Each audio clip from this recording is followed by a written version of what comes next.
માર્ગ સ્નાન. શું? હા, ગરમ પાણીથી નાવાનું કે ઠંડા પાણીથી? ઠંડા પાણીથી હો.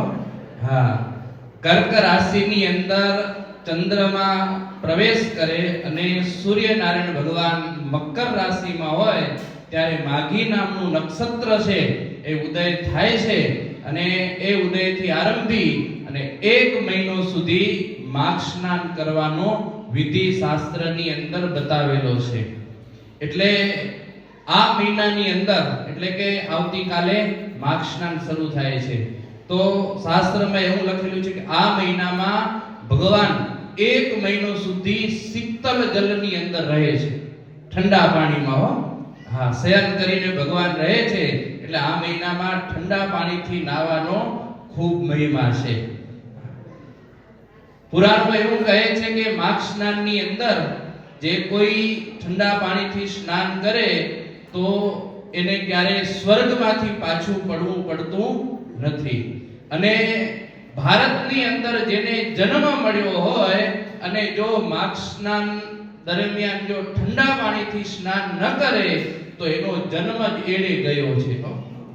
આવું લખેલું છે. અને જ્યારે તમે બધા માઘ સ્નાન કરો ને ત્યારે તમારા શરીરની અંદર રહેલા પાપ હોય ને એ બધા ખખડી જાય હો. કે આ મારો વાલો માઘ સ્નાન કરશે, આપણે એના શરીરમાંથી નીકળવું પડશે. પાપ બધા રોવે કે આ માઘ સ્નાન કરશે તો આપણે શરીરમાંથી નીકળવું પડશે. એટલા માટે આ મહિનાની અંદર માઘ સ્નાનનો વિધિ કરેલો છે. ભગવાન સ્વામિનારાયણ જ્યારે લોયા અને નાગરકા બાજુ વિચરણ કરતા હતા અને શાકોત્સવ પૂર્ણ કરી અને ભગવાન જ્યારે નાગરકા ગામ આવેલા છે ને ત્યારે આ માઘ સ્નાનનો પ્રારંભ થયેલો હતો. એટલે મહારાજે સંતોને કહેલું છે કે હે સંતો, આમ તો માઘ સ્નાન છે કાશી પ્રયાગ આવા મોટા મોટા તીર્થોમાં જઈને કરવાનું હોય છે, પણ કદાચને તમે ત્યાં ન પહોંચી શકો તો ઘરે પણ તમે માઘ સ્નાન કરી શકો છો. કેવી રીતે? તો નિયમ પ્રમાણે ઋષિઓએ કહેલું છે કે માઘ સ્નાનનો શ્રેષ્ઠ સમય તો અરુણોદયથી આરંભી અને પ્રાતઃકાળ પર્યંત માઘ સ્નાન કરવું. એમાં પણ તારા દેખાતા હોય અને તમે માઘ સ્નાન સવારના કરો એ ઉત્તમ સ્નાન છે. બીજા નંબરની અંદર તારા દેખાતા બંધ થઈ ગયા છે અને તમે માઘ સ્નાન કરો તો એ મધ્યમ સ્નાન છે. અને સૂર્યનારાયણ ઉગી જાય અને તમે માઘ સ્નાન કરો તો કનિષ્ઠ સ્નાન કહેલું છે. એમાં પણ સમુદ્રની અંદર નદી જે ન મળતી હોય એવી નદીની અંદર તમે 1 દિવસ સ્નાન કરો તો 3 દિવસ માઘ સ્નાનની અંદર સ્નાન કર્યા બરાબર ફળ મળે છે. અને સમુદ્રને મળતી કોઈ પણ નદીની અંદર તમે માઘ સ્નાન કરો 1 દિવસ તો તમને 1 અઠવાડિયાનું ફળ મળે છે. એમાં પણ સમુદ્રના આ તમામ નદીઓના પતિ એવા જે સમુદ્ર, એ સમુદ્રની અંદર તમે જો એકવાર માઘ સ્નાન કરો ને તો આખા એ મહિનાનું ફળ મળી જાય છે. આટલો મોટો સમુદ્રની અંદર માઘ સ્નાન કરવાનો મહિમા છે. એમાં સમુદ્રને મળતી એવી કોઈ પણ નદી હોય એમાં જો તમે સ્નાન કરો અને તમારા પુણ્યના પ્રતાપે તમે કદાચ સ્વર્ગમાં ગયેલા હો તો પાછું સ્વર્ગમાંથી પડવું પડે નહીં. કારણ કે સ્વર્ગનો નિયમ છે પુણ્ય એટલા દિવસ રહી શકાય, પણ માઘ સ્નાન કરેલું હોય ને અખંડ રહેવા મળે. અને 5 દિવસ જો તમે સ્નાન કરો તો તમે ચંદ્રમા જેવા ક્રાંતિવાન બનો છો. એમાં પણ વિશેષ ફળ માઘ સ્નાનમાં કયું છે? તો જે મનુષ્ય સવારના વહેલા ઉઠી અને ઉપર વસ્ત્ર ધારણ ન કરે હો, હા, ઉપર કાંઈ પહેરવાનું નહીં, અને ઘરેથી નીકળી અને નદી કે સમુદ્ર ત્યાં સ્નાન કરવા જાય અને ડગલે ડગલે ભગવાનનું મંત્ર જાપ કરતો જ્યારે સ્નાન કરવા જાય અને પછી સમુદ્ર કે નદીમાં સ્નાન કરી વળી પાછો પોતાના ઘરે આવે અને ભગવાનના દર્શન કરે, આવી રીતે જે કોઈ માઘ સ્નાન કરવા જાય છે વસ્ત્ર રહિત, ઉપર કોઈ વસ્ત્ર ધારણ કરેલું ન હોય પુરુષોએ, તો આવા પુરુષને ડગલે ડગલે અશ્વમેધ યજ્ઞનું ફળ મળે છે. લ્યો, આપણે અહીંયા કયું તળાવ પ્રસાદીનું? નગાસર તળાવ છે, પણ ત્યાં માછલા ગણાય. એટલે બીજી કોઈ જગ્યાએ ક્યાંક આપણે ગોતશું એમ. આપણા સંતો બધા માંડવી કે ભુજ હોય ને તો હમીસરની અંદર કે માંડવી સમુદ્રમાં પગે ચાલીને આ ઉપર વસ્ત્ર ધારણ ન કરે, ખાલી ધોતિયું પહેરેલું હોય. બહેનો એની મર્યાદાની અંદર વસ્ત્ર પહેરીને સ્નાન કરે તો ડગલે ડગલે અશ્વમેધ યજ્ઞનું ફળ મળે છે. ભગવાન કહે છે કે હે સંતો, કદાચ ને તમારા ગામમાં તળાવ ન હોય, નદી ન હોય, કૂવો ન હોય તો શું કરવાનું? તો પોતાના ઘરની મેડી ઉપર સરસ મજાનો માટીનો નવો ઘડો લઈ આવવાનો. એ ઘડામાં પાણી ભરવાનું.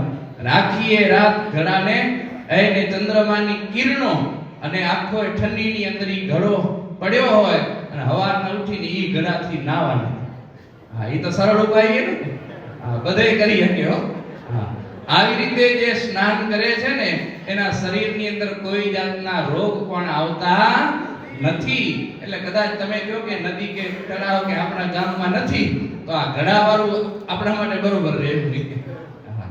અને મહારાજ કહે છે કે આવી રીતે જે માઘ સ્નાન કરે ને એના શરીરમાં કોઈ પાપ બચતું જ નથી હો. હા, 1 મહિનો સુધી તમે ઉપવાસ કરો અને જે ફળ મળે ઈ ફળ કેવળ 1 મહિનો તમે ઠંડા પાણીથી સ્નાન કરો ને તો મળે. કયું સારું કહેવાય? નાવાનું કે ખાવાનું? નાવાનું છે ને ઈ સર્વ કરતા શ્રેષ્ઠ કહેવાય. ભગવાન કહે છે કે હે સંતો, ઠંડા જળથી જે સ્નાન કરે ને શરીરને કષ્ટ જે આપે છે ને એને પરલોકમાં ક્યારેય પણ દુઃખ મળતું નથી. અર્થાત કે એને સુખ ને સુખ મળે છે.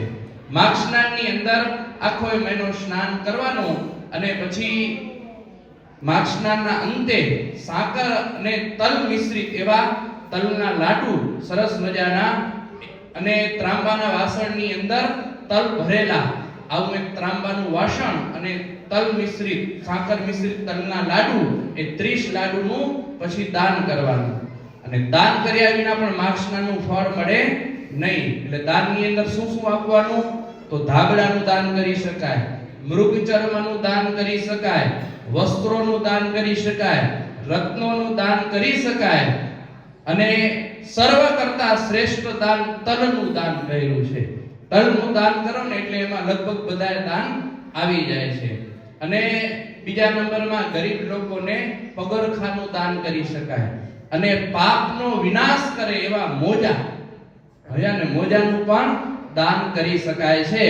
અને બીજું કોઈ પણ દાન તમે કરી શકો. મંદિરમાં દીવો છે, ભગવાનને વસ્ત્રો, સંતોને રસોઈ, ભગવાનને થાળ, આવા દાન કરવાના.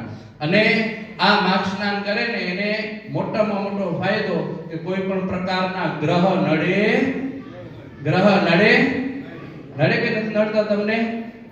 આપણે મોટા ગ્રહ આપણે કોઈ નડીએ હા તો કોઈ આપણે નડે નહીં. એટલે કોઈ પણ પ્રકારના ગ્રહ નડે નહીં. અને દાન કરો ત્યારે ભગવાનને પ્રાર્થના કરવાની કે હે માધવ ભગવાન, એના અલ્પ સરીખા દાનથી તમે મારા ઉપર પ્રસન્ન થજો. આવી રીતે ભગવાનને પ્રાર્થના કરી અને દાન કરવાનું. અને એમાં પણ છેલ્લી બાકી શાસ્ત્રનું વિધાન એવું છે, તમે રોગી છો, વૃદ્ધ છો અને તમારું શરીર ચાલી શકે એવું નથી તો તમે કદાચ ગરમ પાણીથી નાહો તો કોઈ દોષ નથી. પણ શરીર સારું હોય તો અવશ્ય જિંદગીની અંદર એકવાર તો માઘ સ્નાન કરવું આવો શાસ્ત્રીય વિધિ છે. એમાં જે માઘ સ્નાન કરે ને ભાવથી ને પ્રેમથી એને પ્રત્યક્ષ ભગવાન મળે. હળવદના ઘેલા જોશી હતા અને હળવદના કિનારે આવેલું તળાવ, ત્યાં દરરોજ સ્નાન કરવા જાય અને તળાવમાં ડૂબકી લગાવીને તળાવમાં ઊભા રહી અને વેદ સ્તુતિનો પાઠ કરે. 1 મહિનો સુધી આમ કર્યું ને તો એને ભગવાન સ્વામિનારાયણ મળી અને દર્શન આપ્યા હતા. આટલો આ માઘ સ્નાનની અંદર ભગવાનને યાદ કરવાનો મહિમા છે. ના કાને હુમાં એવું ન કરવાનું.